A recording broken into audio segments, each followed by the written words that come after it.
Okay, let's unpack this.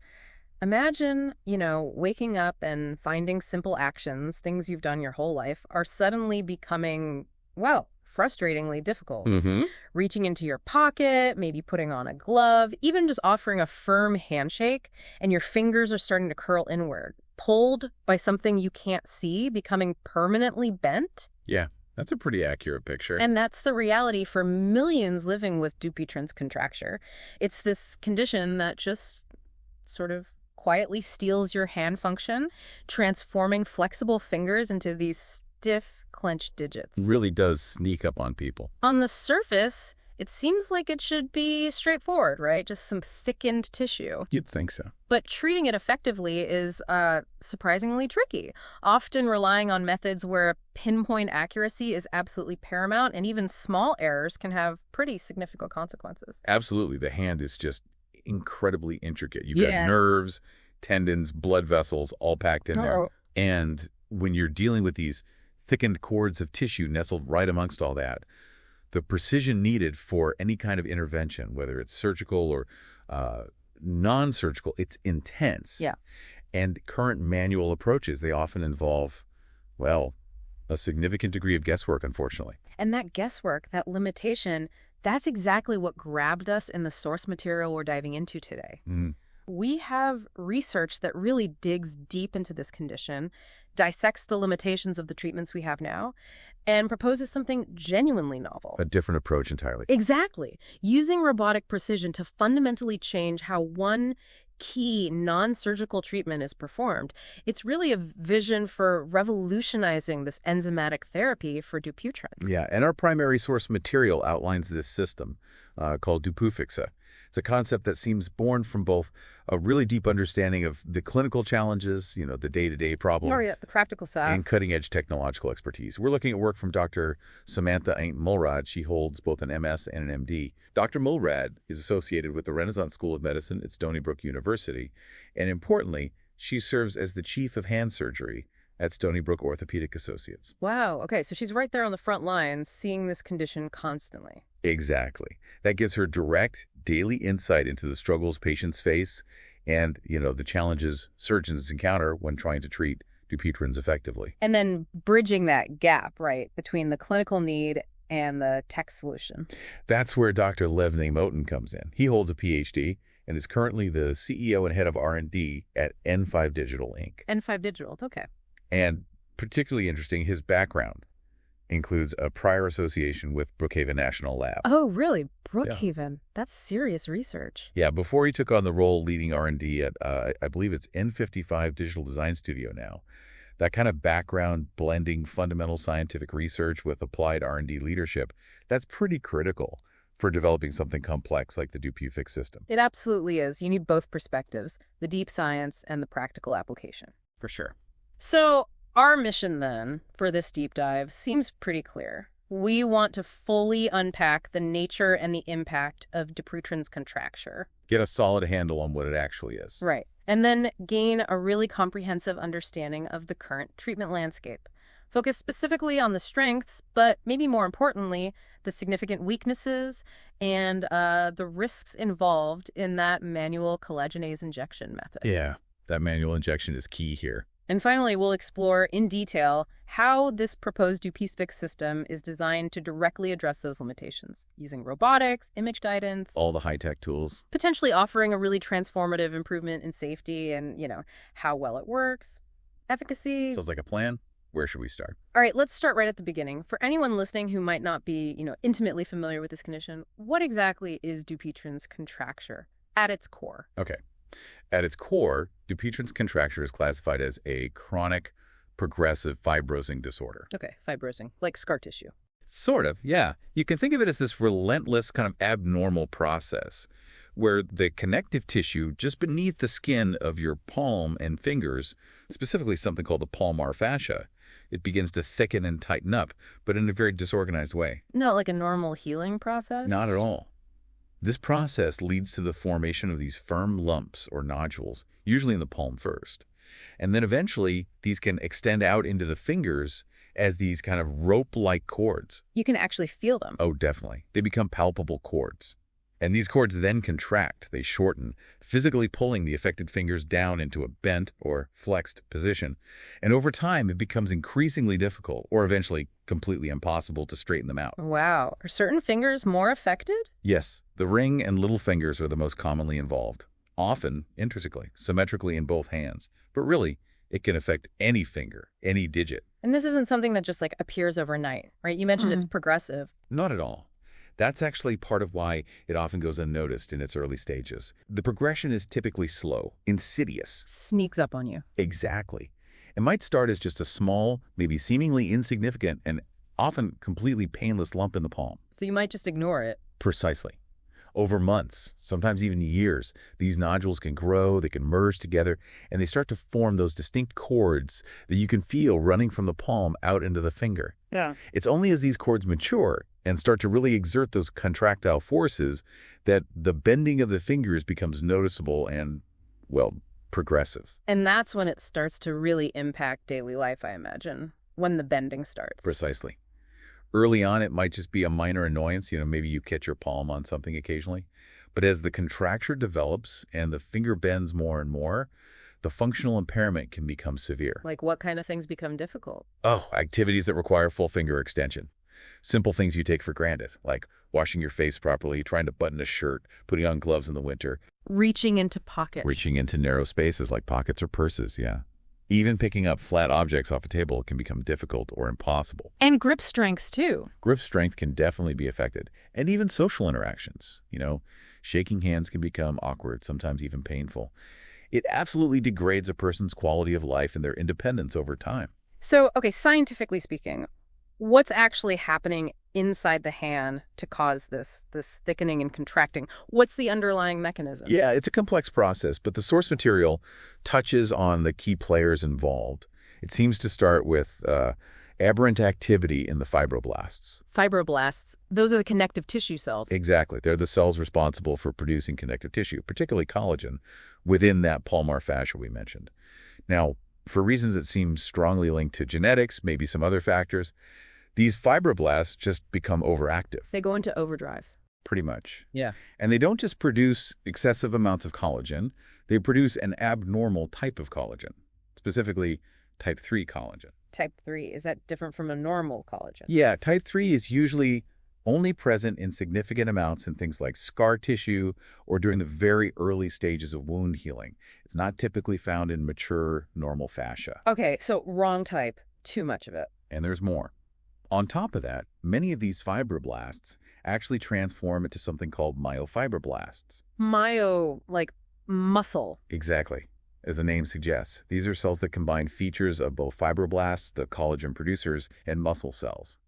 This gives them contractile properties. They can actually pull. Ah, so that's the contraction part. That's the key. So you have this situation, too much abnormal collagen being laid down, and you have cells embedded within that tissue that are actively pulling and shortening it.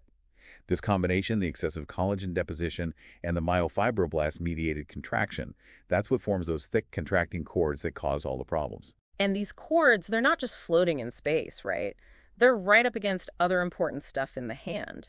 When you think about treatment, what specific anatomical parts are really vulnerable? What needs to be protected? This is such a critical consideration for any treatment approach, but it's especially crucial for things like injection therapies. Makes sense. These DupuyTren's cords are located just superficial to, meaning just above, some extremely important structures, directly beneath the palmar fascia, and those cords lie the flexor tendons. The ones that let you bend your fingers, make a fist? Precisely. These are the strong cord-like structures connecting your forearm muscles to your finger bones. Any damage to these tendons, whether it's from, mechanical force during surgery or manipulation or chemical exposure from an enzyme, it can be devastating for hand function. Okay, so tendons are right underneath. What else? Running right alongside the cords, often within the same little anatomical tunnel or bundle, are the digital nerves. Nerves. For feeling. Yep, they provide sensation to your fingers.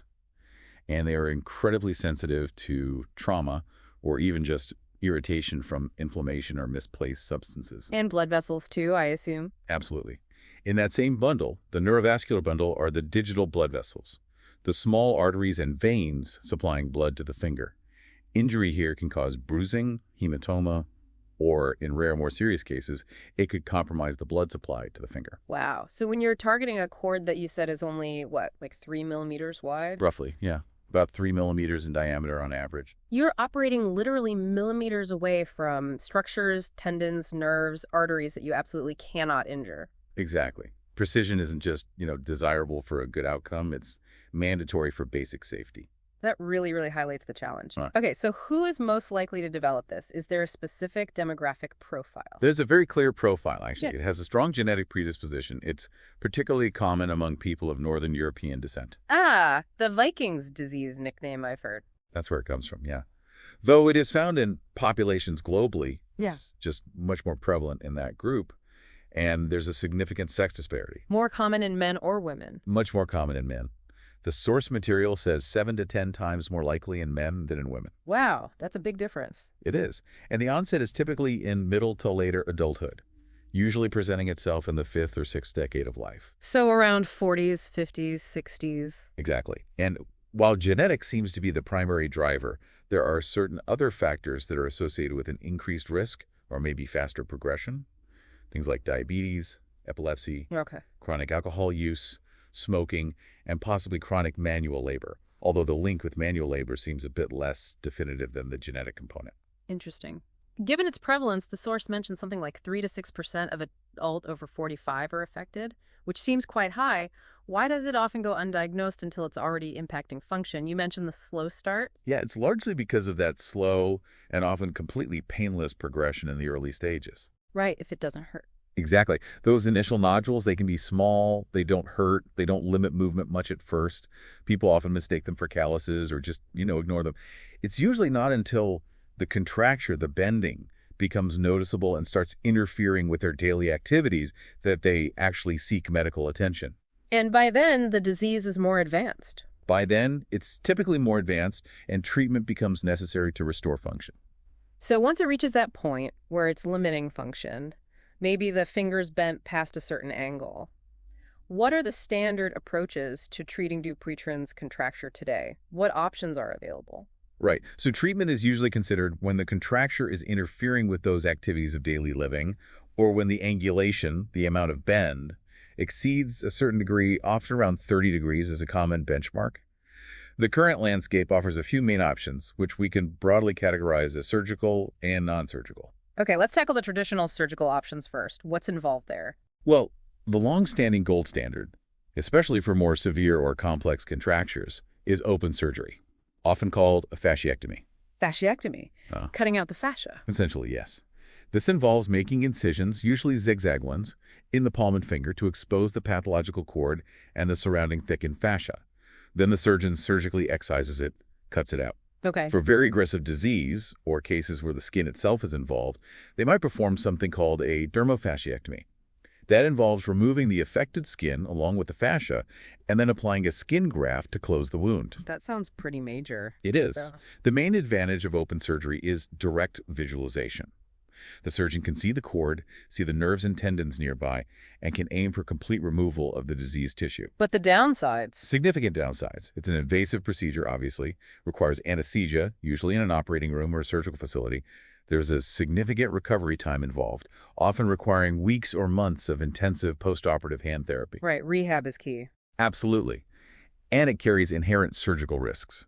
Nerve or blood vessel injury, despite the visualization, infection, hematoma formation, stiffness. Yeah. And even with complete removal, there's a notable recurrence rate. The source cites it as being up to 39%. Almost 40% chance it comes back even after major surgery. Wow. Yeah, it can be a stubborn condition. So that's the big open surgery. Is there a less invasive surgical approach? Something simpler? There is. It's called percutaneous needle fasciotomy, or PNF, sometimes called needle aponeurotomy. Percutaneous, through the skin. Exactly. This is a minimally invasive technique, usually performed right in the office setting. Instead of open incisions, the surgeon inserts a small needle like a hypodermic needle through the skin, Okay. and they use the sharp bevel tip of that needle to repeatedly puncture and cut the DupuyTren's cord in multiple places along its length, just under the skin. The goal is to weaken the cord sufficiently so that it can then be manually ruptured just by straightening the finger forcefully. Ah, okay, so you cut it up with the needle and snap it. Basically, yeah. The major pros are clear. It's much less invasive than open surgery, doesn't need a dedicated operating room, local anesthetic is usually enough, and the recovery is much, much faster. Less downtime. Sounds good. But what's the catch? The significant downside is that it's essentially a blind procedure. The surgeon cannot directly see the cord or, more importantly, the surrounding delicate structures like nerves and tendons during the needle insertion and cutting. They're relying entirely on feel and anatomical knowledge. Risky. It can be. This leads to a higher risk of not fully releasing the cord compared to open surgery where you can see it. And very importantly, it comes with much higher recurrence rates. The source notes P&F recurrence can be as high as 85%. 85%, so it almost always comes back. That's a very high rate, yeah. So it's quicker, less invasive up front, but often less durable than open surgery. Okay, so less downtime, but potentially less effective long-term and much more likely to return. What about non-surgical options then? This is where that enzyme injection comes in, right? Exactly. The major non-surgical breakthrough in recent years was the introduction of enzymatic therapy, specifically an enzyme called collagenase Clostridium histolyticum. That's a mouthful. It is. It's known commercially as Xiaflex. And this is currently the only FDA-approved non-surgical treatment for DupuyTren's contracture involving those palpable cords we talked about. Xiaflex. Got it. And why was this such a big deal? Well, it was revolutionary because it allowed treatment to be done in an office setting without any incisions, without general anesthesia. It offered a potentially much faster return to activity compared to surgery. It was a completely different paradigm. Okay, so how does this enzyme treatment actually work its magic? What does it do? It's quite clever in concept. A very small amount of this purified bacterial enzyme, collagenase, is injected directly into the palpable DupuyTren's cord. Right into the cord itself. Right into it. The enzyme is specifically designed to break down collagen, which, as we discussed, is the main component of the cord. So over the next 24 to 72 hours, the enzyme works away, essentially dissolving or degrading the collagen fibers within that cord. This significantly weakens it. Okay, so it softens it up. Then what? After that incubation period, usually a day or two later, the patient comes back to the physician's office, and then the physician performs a manual extension procedure. They forcefully, but carefully, straighten the affected finger. The goal is to physically rupture the now weakened cord and release the contracture. So the enzyme does the weakening, the doctor does the breaking. That's a good way to put it. That sounds like a near-perfect solution on paper. Dissolve the problem away without cutting. But you hinted there must be drawbacks. There are significant drawbacks, yes. And they are primarily related to the delivery of the enzyme. Not the enzyme itself, but getting it in the right place. The injection process again. Exactly. While the concept is brilliant, and it is minimally invasive compared to surgery, the standard manual injection method has its own set of substantial limitations and risks. Like what? Well, for one, effectiveness can be variable. It seems to work best on certain types of cords, like a nice, straight central cord in the palm. It's generally less effective on others, like cords that spiral around the finger or cords that are very close to the joints. Okay, so not a guaranteed fix for every case. No. But the major challenge, the one that's highlighted so strongly in our source material and leads directly to the idea of DupuyFix, is that the manual injection procedure requires very high operator skill and precise anatomical knowledge to perform correctly and, crucially, to minimize potentially severe complications. High skill needed, meaning it's easy to mess up. It means the risk of adverse events is considerable, yes. And this risk is almost entirely due to the inherent imprecision of manually trying to target that tiny cord with a needle and the potential for the enzyme to go where it shouldn't. You mentioned the enzyme going where it shouldn't. Why is that so problematic? I thought it targeted the collagen in the cord. This is a critical point the source emphasizes. The enzyme, collagenase, is a powerful protein. It breaks down type I and type 3 collagen very effectively. Which are in the cord. Which are abundant in the DupuyTren's cords, yes. But here's the issue. Those collagen types aren't exclusive to the cord. They're also fundamental structural components of other nearby tissues. Like what? Like the dermis, that's the layer of skin just above the fascia, like the walls of your blood vessels, and like the sheaths that surround your tendons, all contain type I and/or type 3 collagen. Ah, so the enzyme isn't perfectly specific. Exactly. Its action is not target-specific only to the DupuyTren's collagen. If the enzyme leaks out of the cord during or after injection, or if it's injected even slightly off target into adjacent tissues containing type I or 3 collagen, it will start to degrade those tissues too. Okay, that sounds bad. What happens then? Well, if it gets into the dermis, it weakens the skin, making it prone to tearing, especially during that forceful manipulation procedure afterwards. Skin tears. Ouch. Yeah. If it affects blood vessel walls, it can cause bruising or hematoma formation. If it gets too close to a tendon sheath, it can cause inflammation, pain, stiffness.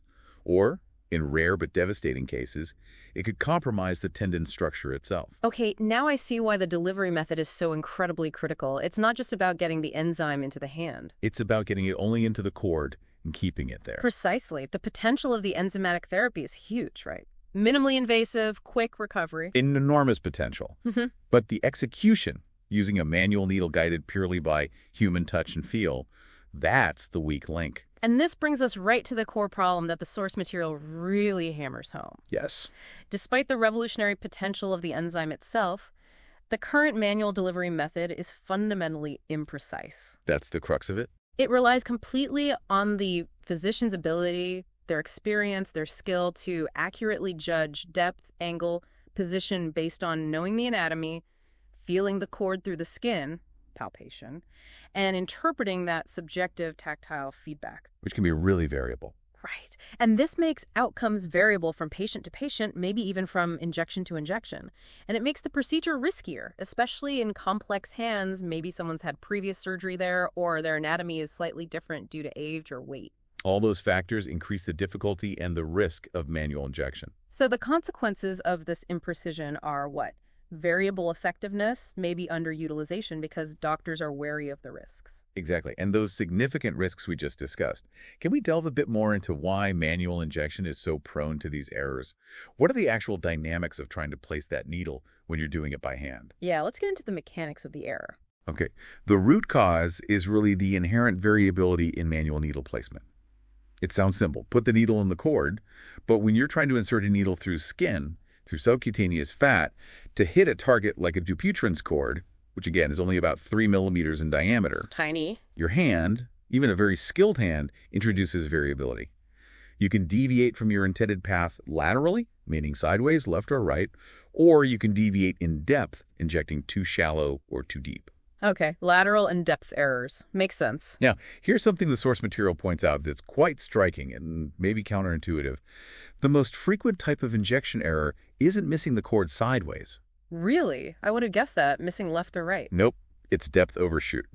Pushing the needle slightly too far down past the cord happens more often than missing the cord entirely to the left or right. Huh.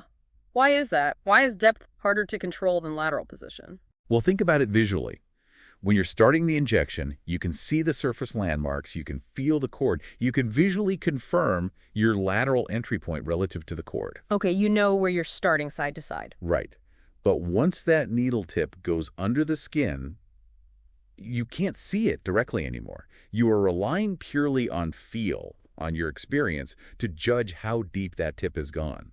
You have no direct visual confirmation of the vertical depth beneath the surface. Ah, okay. You lose sight of the depth. Exactly. And because of the mechanics of manual insertion, maybe slight hand movements, and that lack of visual depth guidance, the typical error zones, the areas around the intended target where the needle tip is statistically likely to end up due to human variability, they aren't perfect spheres. They're not random in all directions equally. No.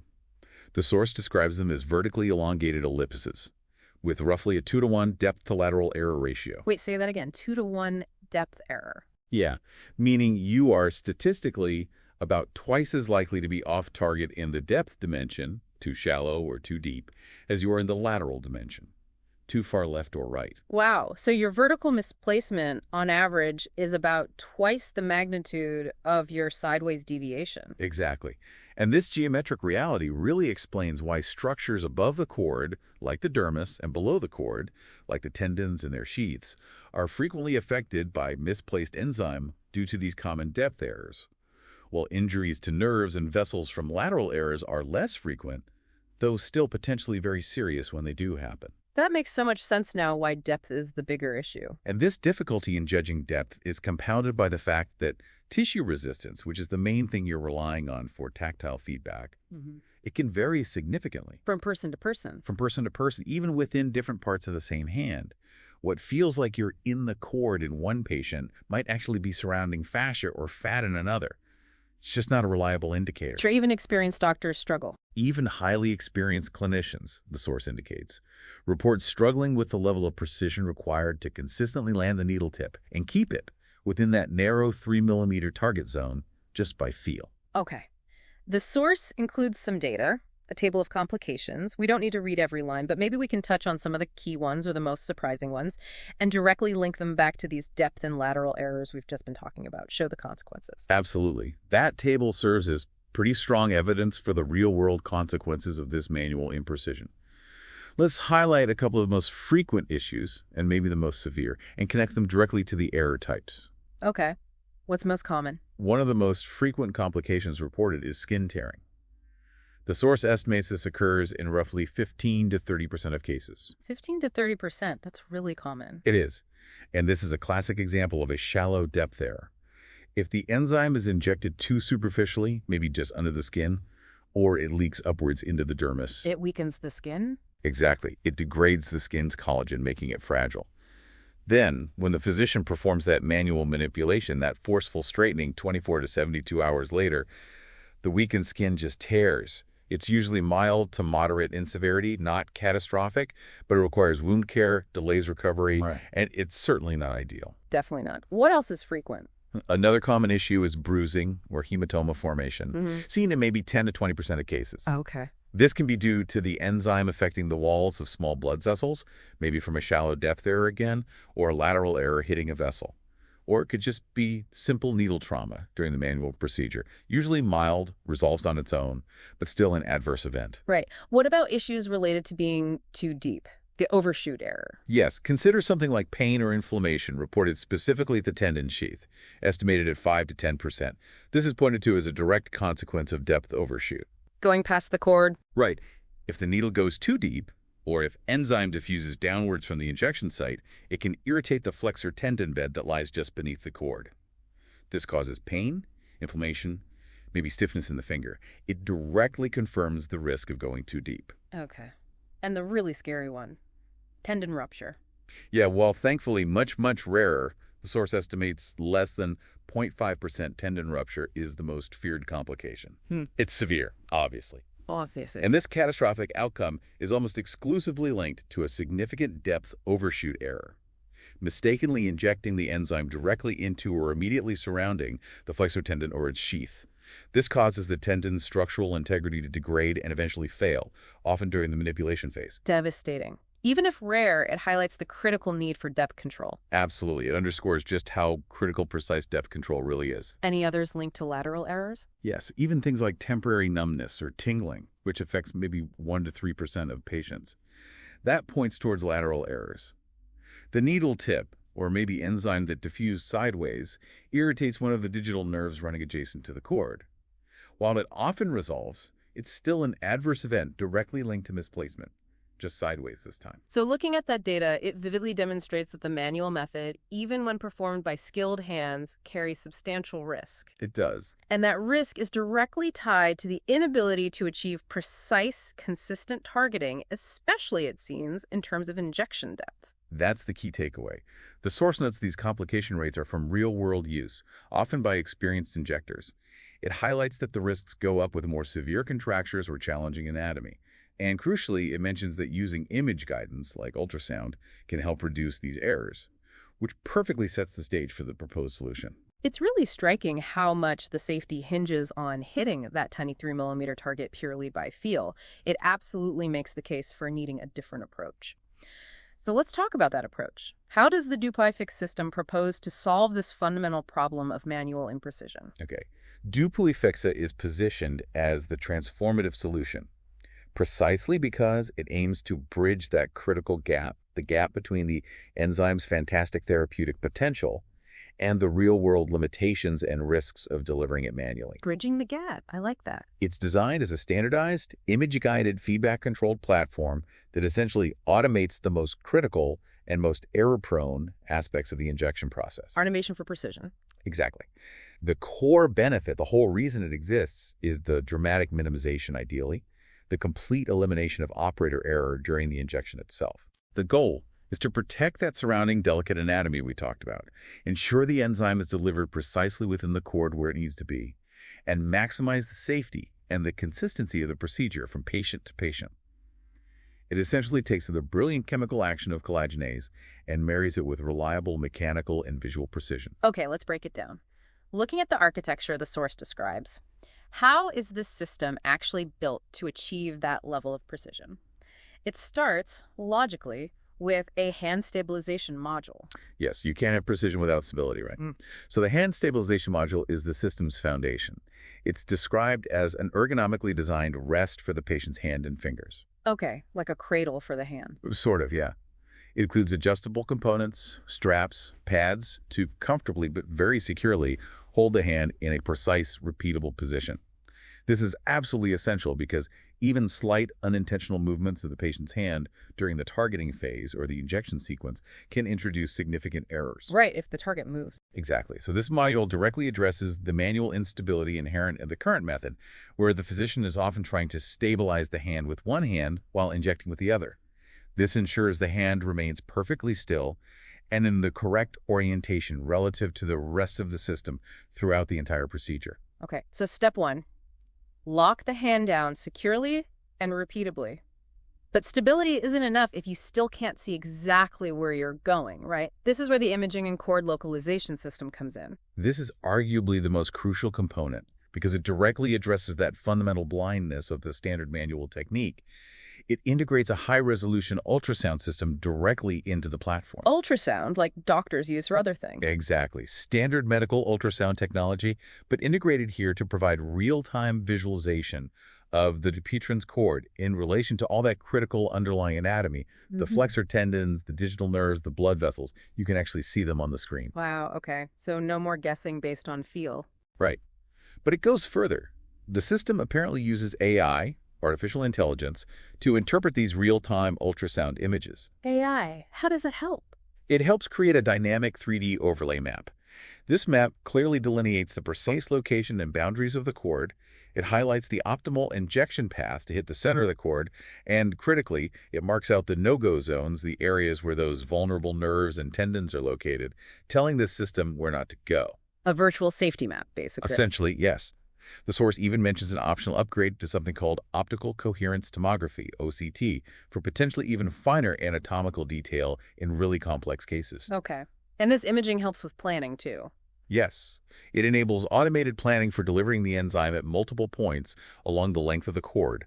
Remember how difficult that is manually. Right, moving it 2-3 millimeter accurately. The system can plan this automatically, optimizing the dose distribution based on the cord's specific geometry, maybe even its estimated stiffness profile, which can be derived from the imaging data. And because it's non-invasive imaging, it could theoretically also be used for longitudinal monitoring, tracking changes over time.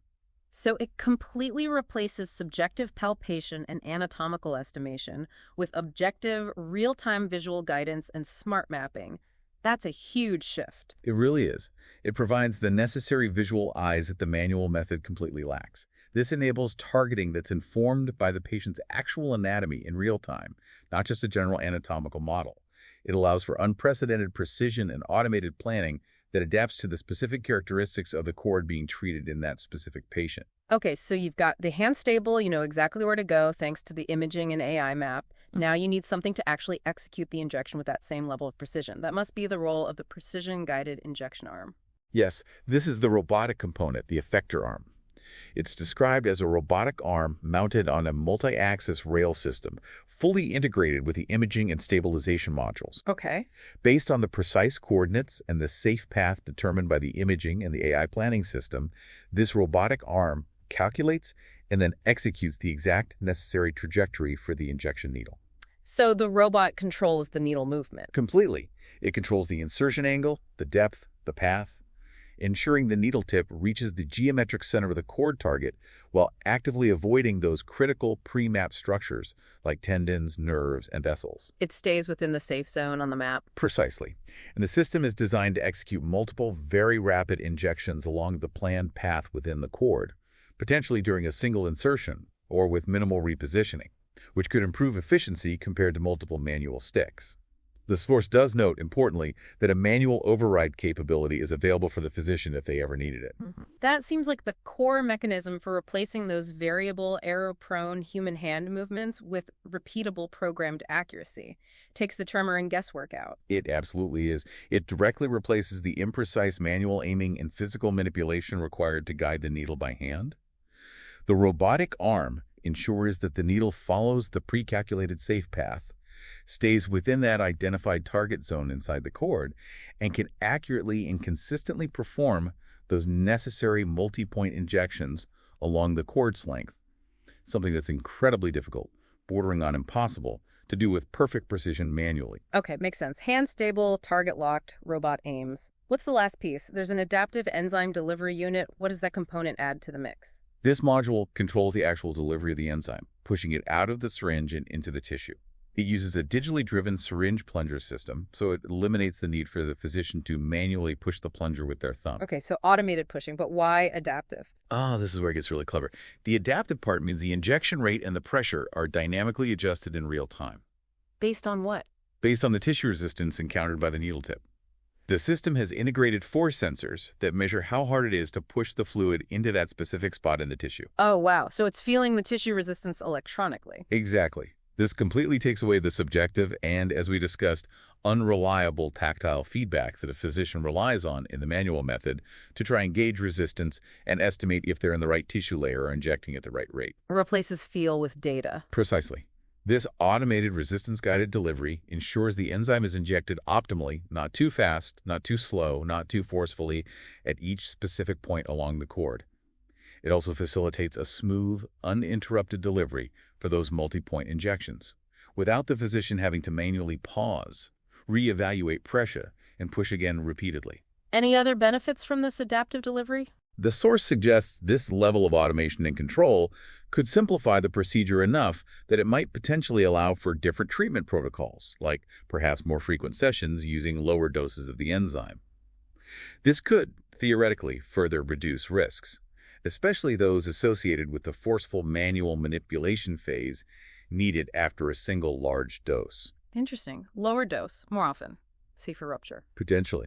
And one more thing this unit does. Yeah. It incorporates a specific post-injection seal protocol. This is designed to minimize that unfortunate enzyme leakage back along the needle track after the needle is withdrawn. Plugging the hole, basically. Something like that, which, as we discussed, is a major contributor to those superficial complications like skin tears and irritation. Okay.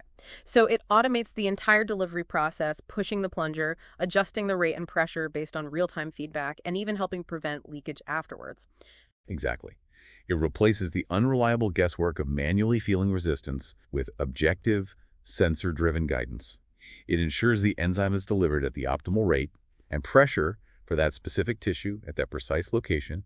It automates the dosing for each point, and it adds a layer of protection against enzyme leakage along the path the needle just created, directly attacking one of the most frequent causes of complications.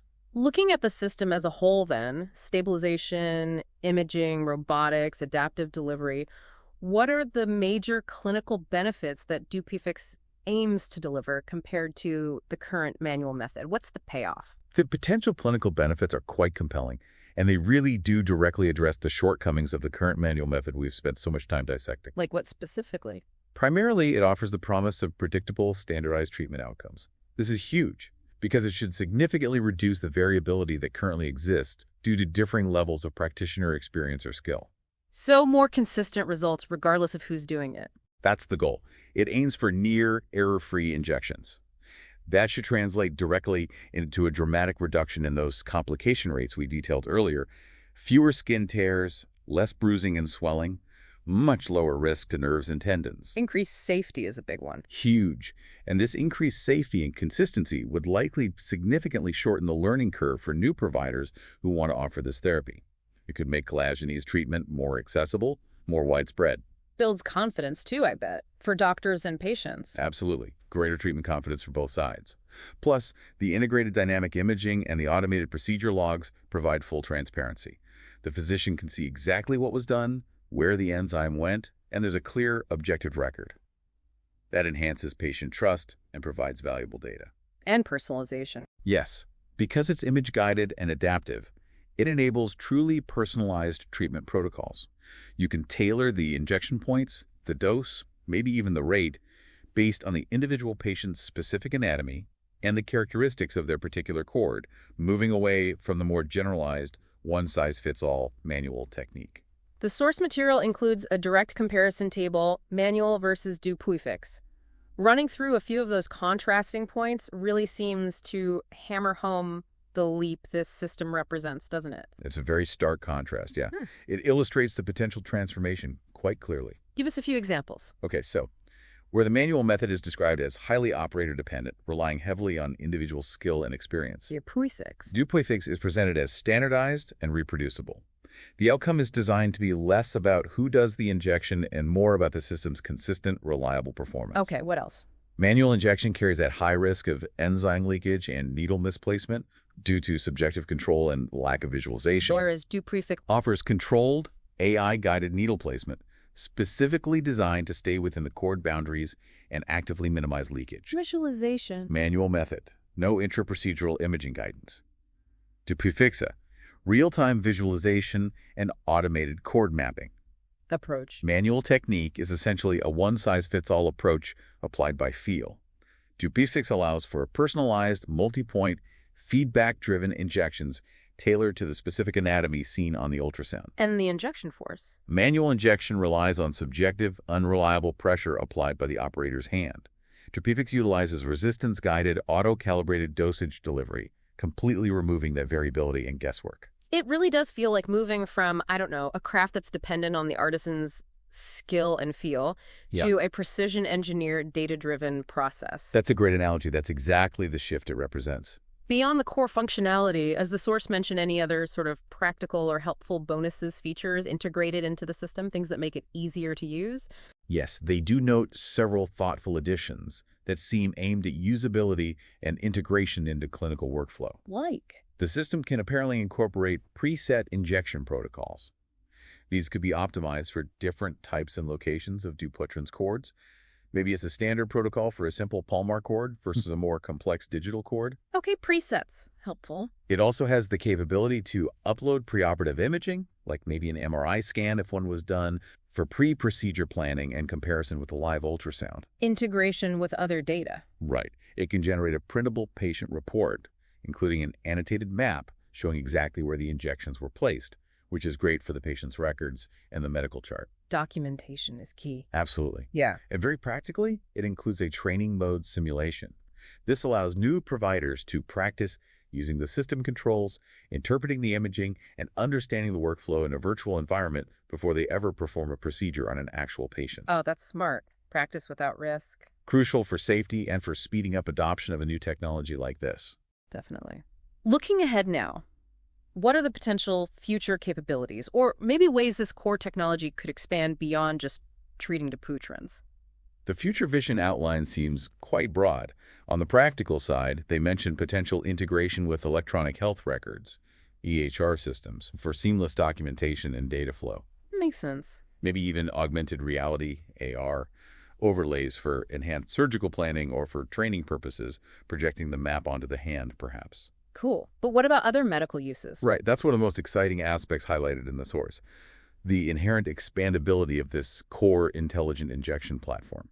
The underlying technology, the combination of image guidance, robotic precision targeting, and adaptive feedback delivery, isn't necessarily limited only to DupuyTren's cords. So use it for other things. The source suggests it could potentially be adapted for use in treating other fibrotic or soft tissue conditions that also require precise, localized injections. Like what, for example? They mention plantar fibromatosis, which is a similar condition affecting the fascia and the sole of the foot, or even potentially for conditions like treating keloid scars, where a precise injection of medication is key. Interesting. So anywhere you need to inject something very precisely into soft tissue. That seems to be the idea.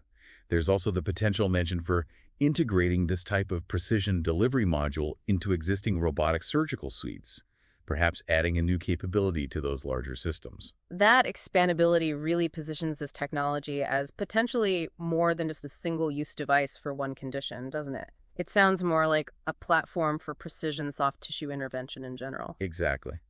And that leads directly into the strategic opportunity that's identified in the source material. How so? They frame DupuyFix as filling a major unmet need in the market, being potentially the first intelligent, automated injection platform specifically designed for DupuyTren's contracture.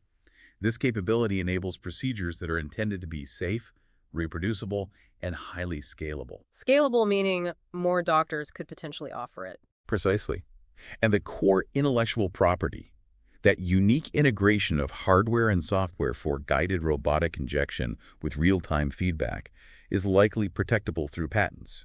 This makes it theoretically a very attractive proposition for strategic alignment or acquisition by major medical technology companies who are looking to add advanced robotic or AI-driven solutions to their portfolios. A valuable piece of tech, potentially. Very much so, if it proves effective and safe in practice. Before we wrap things up, I want to circle back to something we touched on briefly earlier. It's the appendix in the source material, the part that actually details the step-by-step instructions for performing the standard manual collagenase injection. Right, the current method. Reading through that again, especially after discussing all the risks of imprecision and the potential of the robotic system, it's incredibly illuminating. It really underscores just how difficult that manual procedure is to do accurately by hand and why those errors we talked about are probably so prevalent. It absolutely does. Walking through those specific manual steps listed in the appendix makes the inherent challenge almost palpable. Let's pick out just a few points that directly show the difficulty. Okay. Look at step B in their description. It instructs the physician to use their non-dominant hand to secure the patient's hand firmly, while simultaneously applying tension along the cord to make it prominent. Then, with their dominant hand, they have to place the needle precisely into that cord. Okay, that sounds like a lot to coordinate. It is. You're performing 3 demanding tasks at once, with just 2 hands holding the patient still, applying specific tension, and inserting a needle with millimeter accuracy, all while being aware of those nearby nerves and tendons. This requires a really high degree of manual dexterity and coordination, and it inherently introduces potential for tremor, slight misalignment, or inconsistent tension. Makes sense. What else? Also in step B, the instruction is literally to keep the needle within the cord. Avoid having the needle tip pass completely through the cord. But how do you know? Exactly. How do you judge that purely by feel once the needle's under the skin? There's no visual confirmation that you're staying within that estimated 3 millimeter diameter and depth. It's purely a manual judgment call, based on experience and feel, which is inherently prone to the depth overshoot and lateral errors we discussed at length. Right. Relies on that unreliable feel again. Step C mentions feeling for resistance. If the needle is in the proper location, there will be some resistance noted. But as we noted earlier, relying on subjective tactile resistance is just not reliable because tissue feel varies so much. It's an imperfect guide at best. Okay. What about the multiple injections? Yes, steps, D and E. Oh. They outline the requirement for multi-point injections along the cord for better enzyme distribution. You inject a portion of the dose, then you have to withdraw the needle tip slightly, and then reposition it precisely approximately 2 to 3 millimeters away from the first spot, and inject again. 2 to 3 millimeters by feel. By feel. And you have to repeat this several times along the length of a single cord. This is a manual micro-adjustment task trying to withdraw and reinsert, or precisely nudge, a needle tip by just a couple of millimeters accurately multiple times, based purely on estimation and feel. This constant repetition of imprecise manual targeting along the cord's length is almost certainly a direct source of compounding depth and lateral errors. Yeah, I can see how the errors would add up. Step G adds another layer of complexity by detailing the specific order of injections when you're treating multiple cords or multiple fingers in the same hand during one session, just more steps requiring careful manual tracking and precise execution. And the aftercare instructions. Right, steps through J, the post-injection care. Emphasizing immobilization, elevation, and specifically instructing the patient not to try and straighten the finger themselves before the formal manipulation procedure the next day. Why is that important? It underscores the fact that the enzyme leaves the tissue in a vulnerable, weakened state for that 24-72-hour period.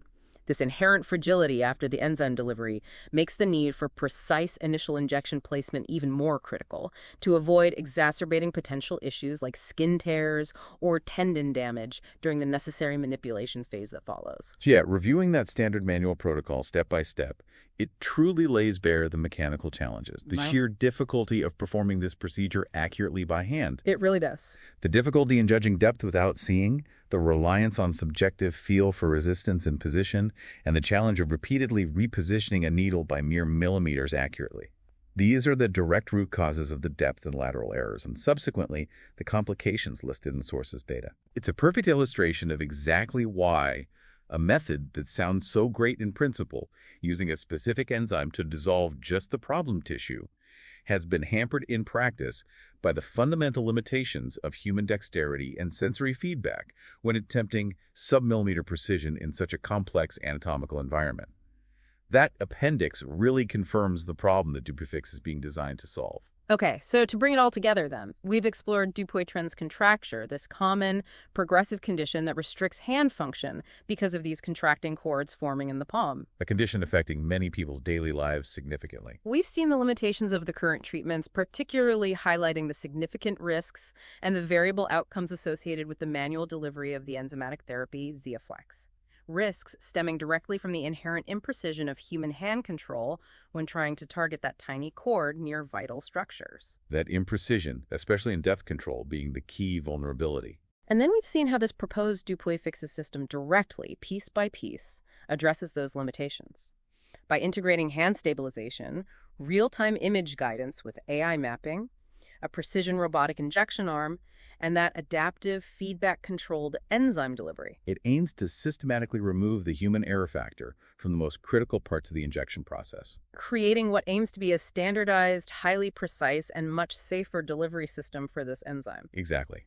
The goal is to unlock the full potential of collagenase therapy, which is significant. By ensuring predictable, near-error-free injections with dramatically reduced complication rates, it really could transform the treatment landscape for DupuyTren's contracture, potentially setting a new standard for safety and efficacy in these kinds of enzymatic procedures.